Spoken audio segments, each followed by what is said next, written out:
తాజాగా జనం ముందు నిలిచిన హిందీ చారిత్రక చిత్రం చావా విజయదుందుబి మోగిస్తోంది. ఆ సినిమాను రీజనల్ లాంగ్వేజెస్ లోనూ చూడాలని జనం తపిస్తున్నారు. అంతలా అలరిస్తున్న చావా మరికొన్ని హిస్టారికల్ మూవీస్ తెరకెక్కడానికి ఇన్స్పిరేషన్ గా నిలిచిందని ట్రేడ్ టాక్. అలాగే విక్కీ కౌశల్ కెరీర్ ను చావా గ్రాండ్ సక్సెస్ ఓ భారీ మలుపు తిప్పిందని చెబుతున్నారు సినీ విమర్శకులు.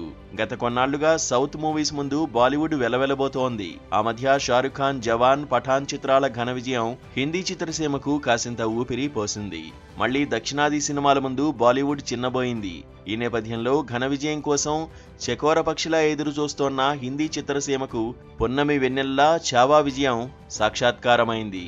ఈ ఏడాది అత్యధిక వసూళ్లు చూసిన హిందీ చిత్రంగా చావా నిలిచింది. అంతేకాదు రీజనల్ మూవీస్ ను కూడా అధిగమిస్తూ ఈ సంవత్సరం ఆల్ ఇండియాలోనే టాప్ గ్రాసర్ గా నిలిచింది చావా.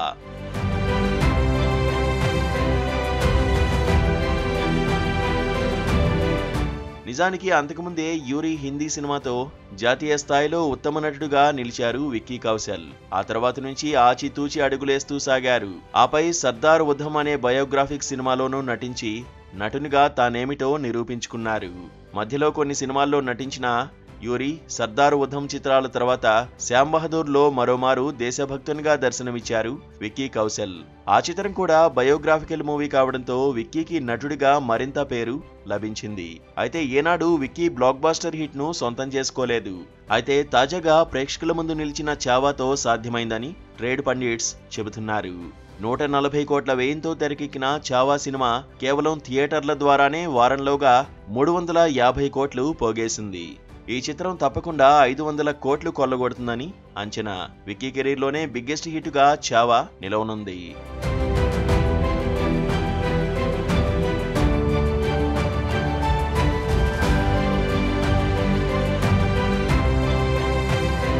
చావా గ్రాండ్ సక్సెస్ చూసిన ప్రేక్షకులు ఈ మధ్యకాలంలో తమను పలకరించిన పలు హిస్టారికల్ మూవీస్ ను గుర్తు చేసుకుంటున్నారు. వాటిలో కొన్ని అదర్హో అనిపించాయి, మరికొన్ని బెదిరిపోయేలా చేశాయి. మొత్తానికి ప్రేక్షకుల దృష్టిని ఆకర్షించాయి. ఆమిర్ ఖాన్ తన దేశభక్తిని చాటుకుంటూ 2001లో లగాన్ అనే కల్పిత కథను తెరకెక్కించి ఘన విజయం సాధించారు. తర్వాత మరో 4 ఏళ్లకు లగాన్ అందించిన ఘన విజయం స్ఫూర్తితో ఆమిర్ ఖాన్ మంగళపాండే ద రైజింగ్ అనే చిత్రంలో నటించారు. ఆమిర్ ఖాన్ లగాన్ స్ఫూర్తితో అప్పట్లో మరికొన్ని దేశభక్తి చిత్రాలు తెరకెక్కాయి. వాటిలో అజయ్ దేవగన్ నటించిన the legend of Bhagat Singh 2002లో వెలుగు చూసింది. దాదాపు 18 ఏళ్ల తర్వాత మరో periodical movie Tanaji the unsung warrior లో నటించి అలరించారు అజయ్ దేవగన్. తానాజీ మంచి విజయాన్ని మూటగట్టుకుంది. దేశభక్తి చిత్రాలతో పాటు కొన్ని చారిత్రాత్మకాలు వెలుగు చూశాయి. వాటిలో అక్బర్ జీవితంలోని ప్రేమ కోణాన్ని ఆవిష్కరిస్తూ రూపొందిన జోధా అక్బర్ ఆకట్టుకుంది.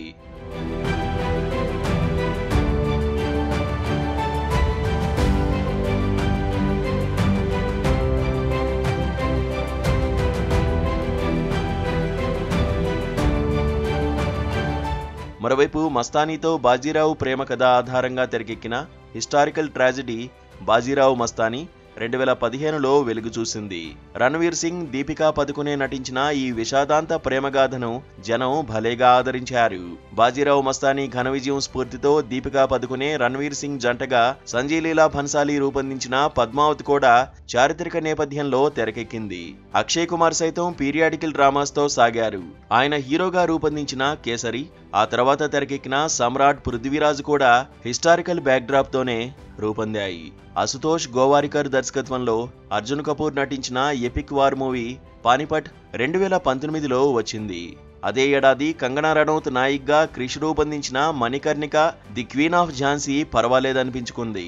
2 దశాబ్దాల కాలంలో బాలీవుడ్లో పలు చారిత్రక చిత్రాలు వెలుగు చూశాయి. కానీ వాటిలో కొన్నే మురిపించాయి. ఇప్పుడు చావా గ్రాండ్ సక్సెస్ తో మరికొందరు పీరియడ్ డ్రామాస్ వైపు, హిస్టారికల్ మూవీస్ చెంతకు చేరుతున్నారు. బాలీవుడ్ నుండి మరెన్ని చారిత్రక చిత్రాలు వస్తాయో చూద్దాం.